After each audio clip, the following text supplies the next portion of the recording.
Hello दोस्तों, so first of all मैं आप सभी को थैंक यू कहना चाहूँगी जो लोग मेरे वीडियोस को लाइक, कमेंट, शेयर और मेरे चैनल को सब्सक्राइब करते हैं, अपने क्यूट से थॉट्स और व्यूज़ मेरे साथ शेयर करते हैं। और यकीन मानिए, जिस तरीके से आपको मेरे वीडियोस का इंतज़ार होता है, मुझे भी आप सभी के प्यारे प्यारे कमेंट्स का इंतज़ार होता है। सो अब आपका ज़्यादा टाइम ना लेते हुए हम चलते हैं ड्रामा की तरफ। सो यहाँ दरवाजे पर ससुर जी खड़े थे और वो बस दरवाजा खोलने वाले थे। सो यहाँ युनवा फटाक से अपनी उसी हालत में जैसे तैसे योनसुन के साथ अपनी जगह बदल कर कमरे में अंधेरा कर ससुर जी के दरवाजा खुलने से पहले ही धड़ाम से दरवाजा खोल देती है। जो देख यहाँ ससुर जी तो एक पल को डर जाते हैं, ये क्या देख लिया। और मैं सच बता रही हूँ कि यहाँ ससुर जी का तो चेहरा देखने लायक था, जैसे कि उन्होंने कोई भूत ही देख लिया है। जहाँ युनवा बाहर निकलकर ससुर जी से सॉरी करती है और उन्हें बताती है कि अंदर ना एक बड़ा सा चूहा था, बस उसी को भगाने में बिजी थी, इसीलिए आपकी आवाज़ सुनाई नहीं दी। और उन्हें वहाँ से भगाने के लिए वो यहाँ पर चक्कर आने का नाटक करती है, जिसके बाद हमें उन दोनों को बाहर फ्रेश एयर लेते हुए दिखाते हैं। जो सब देख यहाँ अंदर योनसुन चैन की सांस ले रही थी, जहाँ वो युनवा की बहुत केयर दिखा रहे थे और उन्हें बताती है कि वो कितनी लकी है कि उसे इतने अच्छे सास ससुर मिले हैं और वो हमेशा उनके लिए ग्रेटफुल रहेगी। जहाँ ससुर जी भी झूठ मूठ का उससे कह रहे थे, हाँ हाँ तुम भी तो हमारी प्यारी बहू हो, तुम्हारा ध्यान रखना तो हमारा फर्ज है। जहाँ युनवा उन्हें बता देती है कि वो अपने भाई का वेट कर रही है और जिस दिन उसका भाई उसे लेने आएगा उसी दिन वो उसके साथ यहाँ से चली जाएगी। आखिर अब वो और ज्यादा अपने ससुराल वालों पर बोझ बनना नहीं चाहती है। जहाँ युनवा के भाई के बारे में सुनकर तो यहाँ ससुर जी को पसीने छूटने लगे थे और वो यहाँ अपनी लड़खड़ाती हुई आवाज में उससे पूछते हैं, भाई क्या तुम्हें अभी भी लगता है कि तुम्हारा भाई अभी भी जिंदा होगा? शायद तुम भूल रही हो, क्या पता अब वो जिंदा है भी या नहीं। तो यहाँ युनवा उन्हें इतने विश्वास से कहती है कि मेरा भाई जरूर जिंदा है और वो मुझे लेने भी आएगा, वो अपना वादा कभी नहीं तोड़ता और अगर उसे कुछ हो गया होता तो मैं उसकी बहन हूँ, मुझे जरूर पता चल गया होता। जिसका इतना विश्वास देख ससुर जी तो यहाँ पर बहुत ही ज्यादा सस्पिशियस और बहुत ही ज्यादा डरे हुए लग रहे थे। जिसके बाद हमें एक पास्ट का सीन दिखाते हैं जहाँ खुद लॉर्ड सियोक ने अपने मुलाजिम कांग पेल को युनवा के भाई चंग संग हो को खत्म करने का ऑर्डर दिया था। क्या इस नाम से आपको कुछ याद आ रहा है? हमारे रॉयल सेक्रेटरी युन और किंग को भी इसी नाम वाले इंसान की तलाश है, चंग संग हो की। कहना पड़ेगा ससुर जी तो यहाँ पर कितना बड़ा गेम खेल रहे हैं, खुद युनवा के भाई को मरवाने का ऑर्डर देते हैं और यहाँ युनवा को सपोर्ट कर रहे हैं। जरूर दाल में कुछ काला है। जहाँ अब नेक्स्ट डे सुहो भी अपने वर्क प्लेस आता है और यहाँ जूनियर उसे कह रहा था, लेकिन वो कौन हो सकता है जो कि फाइनेंस मिनिस्टर के इतना क्लोज होगा कि वो कुछ पीने को दे और वो झट से पी ले। और वहीं उसके नजर वो पंखुड़ी वाले कटोरी पे जाती है जिसे पीकर बहुत सारी मधुमक्खियां और मच्छर मरे हुए थे। जो सब देखिए समझ जाते हैं कि ये एज अ पॉइजन वर्क करता है और हो ना हो इसमें किसी क्लोज वन का ही हाथ है। जहाँ सुहो के मन में तो अभी भी उस मुलाजिम योंग देओक के सीक्रेट लवर की बात चल रही थी। आखिर वो विधवा कौन होगी और कैसे युनवा उसके बचाव में कुछ कहने की कोशिश कर रही थी और उसे यहाँ पर ये मिसअंडरस्टैंडिंग हो जाती है कि कहीं वही तो उसकी वो सीक्रेट विधवा लवर तो नहीं है और वो इसीलिए इतना परेशान हो रहा था। जहाँ अब तक योनसुन आकर युनवा से कहती है, लेडी बैग कहीं नहीं जा रही है, उन्होंने हमारी ऑफर को रिजेक्ट कर दिया है और वो जिद कर रही है कि अगर वो जाएगी अपने लवर योंग देओक के साथ। जो सब सुन यहाँ युनवा के तो पसीने छूटने लगे थे कि आखिर ये कैसी जिद है और यहाँ युनवा को तो उनके लिए टेंशन होने लगती है और यहाँ पर वो हार मान लेती कि आखिर वो ऐसा क्या करे जो योंग देओक जेल से बाहर आ जाए और वो उसे बैग के साथ भेज दे।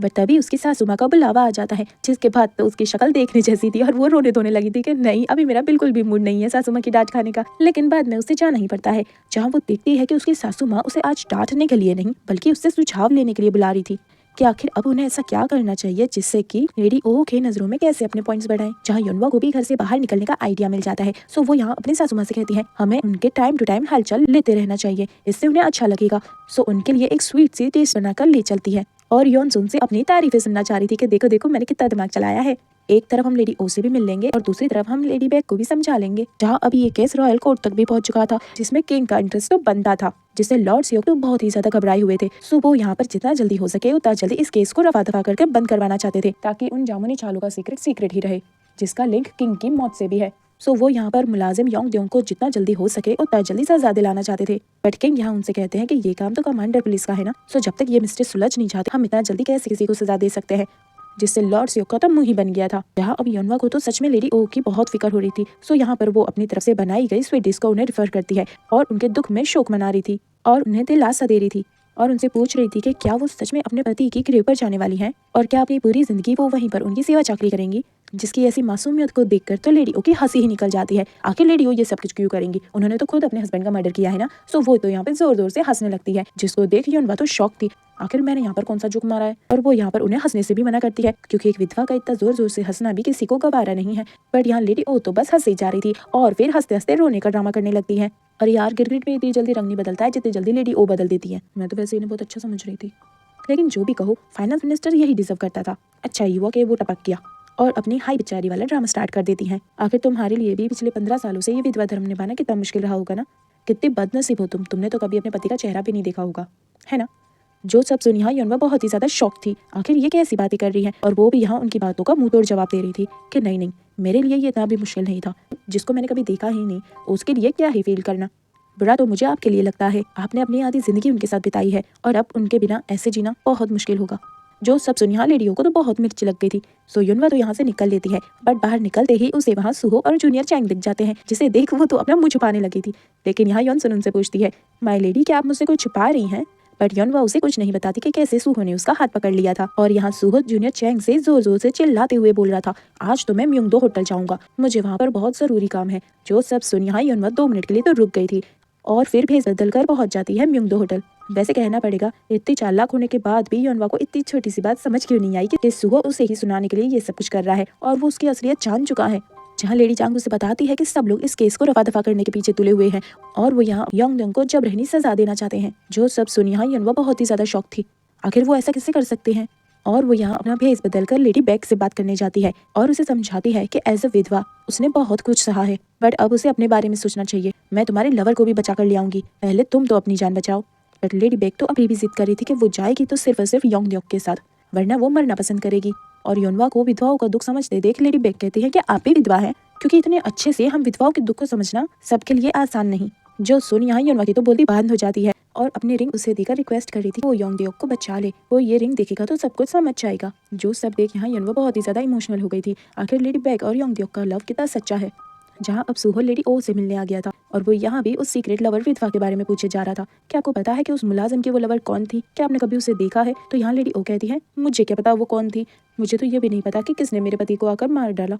आखिरकार मैं एक औरत हूँ ना, मैं कर ही क्या सकती हूँ। जिसकी ये सब बातें सुहो को तो ड्रामेबाजी लग रही थी और अपना हाय बिचारी वाला ड्रामा खेलने लगी थी। बट शायद यहाँ सुहो उसके जाल में नहीं फंसने वाला था। सो वो यहाँ पर लेडी ओ से डायरेक्टली पूछ लेता है, क्या कल रात को फाइनेंस मिनिस्टर के रूम में कोई टी या फिर कोई ड्रिंक लेकर गया था। जो सब सुन यहाँ लेडी ओ तो याद करने लगी थी, वो खुद उस ड्रिंक को बनाकर फाइनेंस मिनिस्टर को देने गई थी और वो यहाँ पर डरने लगती है, जहाँ उनके हाथ भी कांप रहे थे। और वो यहाँ सुहो से कहती है कि पता नहीं, मैं तो तब सो रही थी ना। पर यहाँ सुहो तो उनके कांपते हाथों को देखकर सब समझ गया था और वो यहाँ से निकल लेता है। जिसकी स्मार्टनेस को देख यहाँ लेडी ओ तो उसे घूरे जा रही थी। और यहाँ रॉयल सेक्रेटरी युन लाइब्रेरी आया था, वही अपनी खुफिया इन्फॉर्मेशन लेने, और लाइब्रेरियन से पूछ रहा था क्या आज योनसन यहाँ आएगी। जो सुन यहाँ लाइब्रेरियन भी बहुत शौक था और वो उनसे पूछता है, आज योनसन आए या ना आए उससे आपको क्या, आप उसका वेट क्यों कर रहे हैं। जो सब सुन यहाँ रॉयल सेक्रेटरी युन तो घबराने लगते हैं और उनसे कहते हैं कि नहीं नहीं, मैं तो बस ऐसे ही पूछ रहा था, आप किसी को कुछ बताइएगा नहीं। और 9 तो 11 हो जाता है। बट बाहर निकलते ही वहाँ उसे योनसुन देख लेती है और न जाने क्यों उसे देख वो वहाँ पर छुपने लगी थी। यहाँ योनसुन सोचती है कि मुझे क्या हो गया था, मैं क्यों इनसे छुप रही थी और मेरा ये दिल ये क्यों इतनी जोरों से धड़कने लगा, आखिर ये मेरे साथ हो क्या रहा है। और उनके जाने के बाद बाहर आती है, जहाँ अब जूनियर चैंग मार्केट आए थे, जो कि इस जनरल की बेटी ये क्यों के हत्थे चढ़ जाते हैं। और यहाँ ये जूनियर चैंग के प्राण खा रही थी कि अगर तुम यहाँ पे हो तो जरूर तुम्हारा वो सीनियर कमांडर भी यहीं होगा, बताओ बताओ आखिर वो है कहाँ। जिसको देख यहाँ जूनियर चैंग तो अपनी आंखें बंद कर लेता है कि नहीं, मैं तुम्हें कुछ नहीं बता सकता, मेरी नजरों के सामने से हट जाओ। तो यहाँ ये क्यों बहुत ही क्यूटली उसकी आंखों को पकड़कर खोल देती और जबरदस्ती उसे कहती है, मेरी तरफ देखो, मुझे ऐसे झूठ बोलने वाले लोग ना बिल्कुल पसंद नहीं है, मेरी आंखों में देख के कहो कि तुम्हें नहीं पता कि सुहो कहाँ है। बट यहाँ पर जैसे ही वो आंखें खोल के देखता है तो सामने तो सुहो आ रहा था और अगर ये क्यों ने उसे देख लिया तो सुहो तो उसकी बैंड बजा देगा। सो वो यहाँ पर भागने लगता है और उसे भागता देख ये क्यों उसके पीछे पीछे भागने लगती है।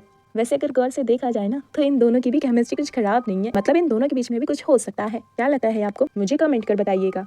जहाँ अब सुहो सीधा म्योंगडो होटल आता है और लेडी चांग से कहता है क्या वो अंदर है। तो यहाँ लेडी चांग को भी पता नहीं क्या सोचती है कि वो उनसे कहती है, कौन, तुम्हारी लवर। जो सुनिया सुहो शौक था, ये क्या बोल रही हैं आप, देखिए मैं कमांडर ऑफिसर हूँ, मेरे साथ इतना फ्री होने की जरूरत नहीं है। और अगेन उनसे पूछता है क्या वो आज यहाँ आई है। तो लेडी चांग कहती है, अरे कौन बाबा, किसके बारे में पूछ रहे हो, यहाँ पे तो सब अपने लवर को ढूंढने आते हैं, आप किसको ढूंढने आए हो। तो यहाँ सुहो तो बहुत ही ज्यादा नर्वस होने लगता है कि लेडी चांग आप ये सब मजाक बंद करें, मैं यहाँ पर काम के सिलसिले में आया हूँ, मुझे उनसे बहुत ही जरूरी बात करनी है, आप जल्दी से बता दें कि वो कहाँ है। तो यहाँ लेडी चांग उसे फाइनली बता देती है कि वो इस रूम में है। जहाँ अब सुहो आकर युनवा से भी पूछना चाह रहा था क्या वही है योंगडोंग की वो सीक्रेट लवर, बट यहाँ पर वो पूछे कैसे। सो वो यहाँ पर उससे कहता है क्या तुम्हें योंगडोंग की सच्चाई पर पूरा विश्वास है। तो यहाँ युनवा कहती है बिल्कुल, मुझे उस पर पूरा विश्वास है, उसने कुछ नहीं किया है, अगर तुम कहो तो मैं गवाही भी देने को तैयार हूँ। जो सब सुन यहाँ सुहो को तो बहुत जलन होने लगती है कि ये तो योंगडोंग को बचाने के लिए गवाही तक देने को तैयार है। तो वो यहाँ पर उससे पूछ ही लेता है क्या तुम उसके सीक्रेट लवर को जानती हो। जो सुन यहाँ युनवा उससे कहती है, अरे तुम्हें तो पहले ही सब कुछ पता चल गया है, बहुत तेज हो वैसे तुम, जिसके बाद तो सुहो का दिल बैठ ही जाता है कि मतलब क्या मैं जो सोच रहा हूँ वो सच है, और वो उस पर गुस्सा आने लगता है कि यार तुम ऐसा नहीं कर सकती मेरे साथ। तो यहाँ योनवा कहती है तुम्हारे साथ, तो सुहो कहता है हाँ हाँ मेरे साथ। तो योनवा उसे क्लियर करती है कि तुम्हारे साथ क्या गलत हो रहा है, जो गलत हो रहा है वो तो योंगड्योक और उसके लवर के साथ हो रहा है, तुम्हें क्यों इतनी मिर्ची लग रही है। जो सब सुन यहाँ सुहो शॉक था और बहुत ही ज्यादा रिलीफ फील करने लगता है और उसके चेहरे पर एक स्माइल भी आ जाती है। जो सब देख यहाँ योनवा शॉक थी और वो उस पर गुस्साते हुए कहती है कि तुम यहाँ पर खुश क्यों हो रहे हो, हमारा काम अभी तक हुआ नहीं है, हमें उन दोनों को बचाना है, तुम सुन रहे हो। बट यहाँ सुहो तो बहुत ही ज्यादा खुश हो रहा था कि चलो वो लवर कम से कम योनवा तो नहीं है, और अपनी बेवकूफी पर हंसे जा रहा था, जिसको ऐसा करते देख योनवा शॉक थी। बट यहाँ सुहो उसे कहता है कि मुझे जो जानना था वो मैं जान चुका, और जाने लगता है। तो यहाँ योनवा उस पर गुस्साने लगती है कि आखिर तुम ये क्या कर रहे हो, तुम्हारे सामने एक निर्दोष बलि का बकरा बनने जा रहा है और तुम हो कि उसे बचा भी नहीं रहे हो, क्या यही है तुम्हारा काम। जो सब सुन यहाँ सुहो उसे कहता है अच्छा तो तुम क्या चाहती हो कि मैं क्या करूँ, तुम जो यहाँ गवाही देना चाहती हो क्या उसके लिए तुम अपना मास्क उतारोगी, बोलो। जो सब सुन यहाँ योनवा की तो बोलती बंद हो जाती है, आखिर वो कैसे सबके सामने अपना मास्क उतारकर उसके लिए गवाही दे सकती है। बट उसे यहाँ योंगड्योक की बहुत ही ज्यादा चिंता हो रही थी क्योंकि उनके पास टाइम बहुत ही ज्यादा कम था। सो वो यहाँ पर चिल्लाते हुए सुहो से कहती है कि वो सब मैं नहीं जानती, पर मैं ये सब गलत काम होने नहीं दूंगी, चाहे इसके लिए मुझे कुछ भी करना पड़े। जिसका ये अंदाज देख सुहो तो वहां से मुस्कुराते हुए निकल जाता है। जिसके बाद हम पेल होटल के मालिक कांग को देखते हैं जो कि लेडी ओ से मिलने आया था और उसकी डिमांड्स पूछ रहा था, जहाँ लेडी ओ से बताती है मैं यहाँ पर कोई शोक यात्रा में नहीं जाने वाली, ना ही अब बाकी की जिंदगी उसकी ग्रेव पर जाकर उसके लिए शोक करने वाली हूँ। तुम बस लॉर्ड तक मेरा ये मैसेज पहुंचा दो कि अब बाकी की जिंदगी मैं अच्छी खासी गुजारना चाहती हूँ, वरना वो जानते हैं कि मेरे मुंह खोलने पर क्या क्या राज बाहर आ सके है। जो सब सुन यहाँ कांग तो लेडी ओ से फ्री होने लगा था, जहाँ लेडी ओ तो उसकी बोलती बंद करवा देती है। तुम भाड़े के टट्टू, तुम्हें क्या लगता है एक होटल खड़ा कर देने से, होटल का मालिक बन जाने से क्या तुम्हारी औकात बदल जाएगी। आखिर कल भी तुम्हारी औकात वही भाड़े के टट्टू की थी और आज भी मेरी नजरों में तुम वही हो, सो अपनी औकात मत भूलो। और एक ही बार में उसका सारा का सारा घमंड तोड़ देती है, जो कि काबिले तारीफ था। बट यहाँ कांग की तो बेइज्जती हो गई थी, सो वो यहाँ पर लेडी ओ को कच्चा बजाए ऐसे देखे जा रहा था, जहाँ अब अपने सारे काम निपटा कर योनवा योनसुन के साथ घर आ रही थी और वो अपने साथ साथ थोड़ी बहुत स्वीट्स भी पैक करवा लेती है। यहाँ सासू माँ तो उस पर गुस्साए जा रही थी कि आखिर उसे इतना टाइम कैसे लग गया, और उससे स्वीट लेकर उसे रूम में पनिशमेंट को भेज देती है। यहाँ अब वो योनवा की लाई हुई स्वीट्स को देख रही थी और अपने बेटी को याद कर रही थी क्योंकि ये उसकी फेवरेट थी, और बहुत इमोशनल हो जाती है। जिसके बाद स्टोरी में एक नए कैरेक्टर की एंट्री होती है और उसे भी यही वाली स्वीट्स बहुत पसंद होती है। जहाँ अब रूम में आकर योनवा घुटनों के बल बैठी हुई थी और अपनी पनिशमेंट फॉलो कर रही थी, जिसे योनसुन मना करती है कि अभी तो आपकी सासू माँ आपको देख भी नहीं रही है, फिर आप ये सब कुछ क्यों कर रही हैं, सच में वो बहुत बुरी है। तो यहाँ योनवा उनके बचाव में कहती है कि ऐसी भी कोई बात नहीं है, मेरी सासू माँ कम से कम लेडी बैग की सासू माँ से तो लाख गुना अच्छी है, कम से कम वो मुझे पहनने को कपड़े, खाने को खाना और रहने को घर तो देती है, ना कि उस जलकुकड़ी सास की तरह उसे जेल में बंद कर रखती है। जो सब सुन यहाँ योनसुन को समझ में आता है कि योनवा अपनी सासू माँ की कितनी रिस्पेक्ट करती है और अपने पति के नाम वाले स्टैचू से बात करी जा रही थी। क्या मैं पूरी जिंदगी आपकी याद में ऐसे अपना विधवा धर्म निभाऊं, शोक यात्रा करूं और पूरी जिंदगी आपकी सेवा चाकरी करती रहूं, या फिर लेडी बैग की तरह अपनी नई जिंदगी का आगाज करूं। बट फिर वो कहती है कि शायद ये सब खुशियां हर किसी के नसीब में नहीं होती है, और वो अपने नकाबपोश वाले अवतार को देखने लगी थी, जहाँ अब रात को जूनियर चैंग सुहो को बता रहा था कि कैसे आज पूरे दिन उसने ये ग्योंग को सुहो से दूर रखा है। जो सब सुन यहाँ सुहो तो उसे थैंक यू करता है और अपने लिए थैंक यू सुन वो बहुत ही ज्यादा खुश होने लगा था, जहाँ वो सुहो से पूछता है कि आखिर म्योंगडो होटल में उसे क्या काम था और किससे मिलने जा और किससे बात करनी थी। बट यहाँ सुहो तो उसे कुछ नहीं बताता और बस योनवा के बारे में सोचे जा रहा था, जहाँ योनवा उसे कह रही थी कि उसे योंगड्योक को बचाना ही होगा, वरना फिर वो तो उसे बचा ही लेगी। और ये सब कुछ याद कर उसे योनवा की और भी ज्यादा चिंता होने लगती है कि पता नहीं आगे अब ये क्या करेगी। और वो यहाँ पर जूनियर चैंग को म्योंगडो होटल पर नजर रखने को कहता है। तो यहाँ पर जूनियर चैंग कहता है, हैं म्योंगडो होटल पर, मुझे तो लगा कि आप पेल होटल पर मुझे नजर रखने को कहेंगे, फिर ये म्योंगडो होटल का क्या चक्कर है। बट सुहो तो उसे कुछ नहीं बताता और उसे अपने काम पर फोकस करने को कहता है। जहाँ अब दूसरी तरफ योनवा और लेडी जांग अपनी प्लानिंग बना रहे थे कि कैसे वो योंगड्योक को जल्द से जल्द वहां से निकालें, क्योंकि ऐसे तो वो सभी उसे बलि का बकरा बना सूली पर चढ़ा देंगे। और लेडी जांग उसे एक दवाई की बोतल देती है जो कि योनवा ने मंगाई थी, और वो उन्हें लेकर पुलिस ब्यूरो पहुंच जाती है और पुलिस वालों को थोड़ी बहुत घूस देकर अंदर एंट्री भी ले लेते हैं, जिसकी खबर यहाँ जूनियर चैंग कमांडर सुहो को भी दे देते हैं। जो सब सुन यहाँ सुहो बहुत ही ज्यादा सस्पिशियस हो जाता है और योनवा की हेल्प को निकल पड़ता है। बट यहाँ सभी पुलिस वालों को तो योनवा के फेस कवर होने पर प्रॉब्लम हो रही थी, बट इसके लिए भी लेडी जांग उन्हें डबल मनी ऑफर करती है। जिसके बाद तो यहाँ पुलिस वाले कानों से अंधे और आंखों से बहरे बन जाते हैं, जहाँ अब योनवा योंगड्योक से मिलती है और उसे लेडी बैग की अंगूठी दिखा रही थी। जो सब देख यहाँ योंगड्योक बहुत ही ज्यादा इमोशनल हो जाता है और उनसे लेडी बैग के बारे में पूछ रहा था कि क्या वो ठीक है। तो यहाँ योनवा उसे बताती है कि लेडी बैग एकदम ठीक है और हम तुम्हारे यहाँ मदद करने आए हैं, और उसे वो पोटली देती है, जहाँ उसे उनके जाने के बाद बस आंख बंद कर इस बोतल को पी लेना है। जो सब कुछ योंगड्योक समझ जाता है। इसके बाद ये दोनों यहाँ से निकलने को करती है, बट तभी यहाँ पर हाई लेवल कमांडर आ जाते हैं जो कि लेडी जांग को जानते थे। सो यहाँ लेडी जांग उनके पास जाकर उन्हें बिजी कर देती है। सो यहाँ योनवा अकेली रह जाती है, जिसको सभी पुलिस वाले बड़ी ही अजीब नजरों से देख रहे थे। जिनकी नजरों से बचते बचाते हुए योनवा कभी लेफ्ट तो कभी राइट जा रही थी, लेकिन वो सभी योनवा को घूरे जा रहे थे और एक एक कर उसके पास आए जा रहे थे और उसे उसका फेस रिवील करने को कह रहे थे। जहाँ अब योनवा उनसे माफी मांगते हुए कहती है कि उसके चेहरे पर तो एक बड़ा सा घाव है, अगर वो लोग उसे देखेंगे तो डर जाएंगे। बट फिर भी पुलिस वाले यहाँ पर जिद पर आ गए थे और उसे अपना मास्क हटाने को कह रहे थे। अब योनवा ऐसे कैसे अपना मास्क हटा देती और यहाँ योनवा उनके पकड़ से बचते बचाते हुए अपना मास्क ही गिरा देती है, जिस वजह से वो बहुत ही ज्यादा डर जाती है कि कहीं किसी ने उसे देखा तो नहीं। पर तभी वहाँ सुहो उसे बचाने आ जाता है और एक ढाल की तरफ बीच में खड़ा था। जो सब देख यहाँ योनवा फटाक से अपना फेस कवर कर लेती है और जब पलट कर देखती है कि ये कौन है तो यहाँ सुहो था और इन दोनों के बीच एक क्यूट सा मोमेंट बन जाता है, जहाँ योनवा सुहो को देख शॉक थी और यहाँ सुहो अपना कमांडर वाला बैच दिखाकर सबको डराकर भगा देता है और योनवा से फटाक से निकलने को कहता है। जो सब सुन यहाँ योनवा तो 9 तो 11 हो जाती है और उसे फॉलो करने लगा था। बट यहाँ योनवा तो उसके हत्थे नहीं चढ़ती, जिसको चारों तरफ सुहो ढूंढता रह गया था कि आखिर ये अभी तो यहीं थी, इतनी जल्दी कहाँ छू हो गई। जहाँ दूसरी तरफ म्यूंगदो होटल का ये हेल्पर अपना घोड़ा लेकर उनकी मदद को निकल पड़ा था, जिसको जूनियर चैंग फॉलो कर रहा था और शौक था कि आखिर इतनी रात को ये घोड़ा लेकर कहाँ जा रहा है। और यहाँ योंगड्योंग ने वो बोतल पी ली थी, सो वो यहाँ पर बहुत ही ज्यादा उल्टी करने लगता है और एकदम से बेहोश हो गया था, या फिर यूं कहो कि वो मर गया था थोड़े टाइम के लिए। जो सब यहाँ पुलिस वाले देखकर तो बहुत ही ज्यादा तूफान मचा रहे थे, क्योंकि अब इस सब की जिम्मेदारी कौन लेगा, और आपस में ही लड़ाई करने लगे थे। जिसके बाद वो लोग उसकी लाश को उठा एक जगह पटकने आते हैं और ऐसे बिहेव करते हैं जैसे कि अब इस लाश से उनका कोई लेना देना ही नहीं है और निकल लेते हैं। बट यहाँ योनवा और म्यूंगदो होटल का हेल्पर तो यही चाहता था, सो वो यहाँ पर उसे बचाने को पहुंच जाते हैं और उसे जैसे तैसे ठीक करते हैं और उसकी बॉडी को ऐसे गायब करने वाले थे कि जैसे गधे की सर से सींग। बट तभी यहाँ उनके सामने एक तीर आकर लगा था, जिसको सुहो ने चलाया था और वो उन्हें रोकने के लिए दूसरा तीर लेकर खड़ा था और योनवा को वार्न कर रहा था। बट योनवा तो उसके तीरों के सामने आ जाती है और उस हेल्पर को योंगड्योक को अपने साथ ले जाने को कह रही थी और खुद यहाँ पर वो सुहो को डाइवर्ट करने वाली थी। जहाँ सुहो भी उसकी इस चाल को समझ जाता है और जूनियर चैंग को उस हेल्पर के पीछे भेज देता है। जहाँ योनवा अपना घोड़ा लेकर दूसरी तरफ भागने लगी थी और सुहो उसको फॉलो करने लगा था। जहाँ घोड़े सवारी में योनवा आगे आगे और सुहो उसके पीछे पीछे था और वो यहाँ पर योनवा की इस जबरदस्त घोड़े सवारी से भी बहुत इम्प्रेस्ड था और वो बस उसे रुकने को कह रहा था। बट योनवा तो उसकी बिल्कुल नहीं सुनती और बस उसे दूर भगाए ले जा रही थी। जहाँ अब फाइनली उसे रोकने के लिए सुहो यहाँ उसे माय लेडी करके कहता है कि रुक जाओ। जो सब सुन यहाँ योनवा शॉक थी और वो घोड़े से उतरकर उससे पूछने आती है कि क्या कहा तुमने, तुम्हारी हिम्मत कैसे हुई मुझे ऐसा कहने की। तो यहाँ सुहो कहता है कि मैंने तो आपको बस रुकने को कहा था। तो यहाँ योनवा कहती है कि नहीं, तुमने उससे पहले भी और कुछ कहा था। और यहाँ पर पहली बार योनवा को शक होता है कि क्या सुहो को उसकी असलियत मालूम है। और यहाँ वो उससे सीधे सीधे पूछती है कि आखिर वो क्या जानता है। तो यहाँ सुहो उससे कहता है यही कि वो जो कर रही है वो गलत है, ये सब उसका काम नहीं है, रूल्स सबके लिए बराबर है, और पूरी बात ही पलट देता है। जो सब सुन यहाँ योनवा की तो हंसी निकल जाती है और वो कहती है रूल्स, शुक्र मनाओ कि मैंने एक बेकसूर को फांसी के फंदे पर चढ़ने से बचा लिया। और वो यहाँ पर सुहो के घोड़े को भगा देती है, जिसे जब सुहो पकड़ने जाता है तो वो यहाँ अपने घोड़े पर छूमंतर हो जाती है, जिसे सुहो बस देखता ही रह जाता है और बहुत ही ज्यादा शौक था। उसे सोचा भी नहीं था कि योनवा उसे बातों में लगाकर उसके साथ ऐसा कुछ कर देगी। जहाँ अब तक ये सभी कांड के बारे में पुलिस हेडक्वार्टर में भी पता चल गया था और चीफ कमांडर को तो यहाँ उस योंगड्योक की लाश चाहिए थी। सो यहाँ पर ये पुलिस वापस आते हैं उसकी लाश लेने और ये बात साबित करने के वो मर चुका है। बट यहाँ पर उन्हें योंगड्योक की लाश कैसे मिल सकती है, वो तो जिंदा था ना। और वो सभी शॉक थे। जहाँ जूनियर चैंग ने तो हेल्पर पर चील की नजरें गड़ाए बैठे थे। सो वो उन्हें फॉलो करते हुए म्यूंगदो होटल पहुंच जाते हैं और यहाँ हम नेक्स्ट डे सुहो की लुटी पुटी हालत को देखते हैं। बेचारा पूरी रात चलता रहा, तब जाके यहाँ रॉयल सेक्रेटरी यून के घर तक पहुंचा है, जिसकी ऐसी हालत को देख रॉयल सेक्रेटरी यून तो शॉक था और उससे पूछ रहा था कि वो कहाँ से आया है और ये क्या हुलिया बना रखा है। तो यहाँ सुहो उसे पूरी बात बताता है कि पूछो मत, उसके साथ कल क्या क्या मजाक हुआ है। बट वो सब छोड़ उसे योंगड्योक का मैटर बताता है और उससे एक रिक्वेस्ट कर रहा था। जो सब सुन यहाँ यून शॉक था, आखिर उसका भाई उससे कैसा फेवर लेना चाहता है।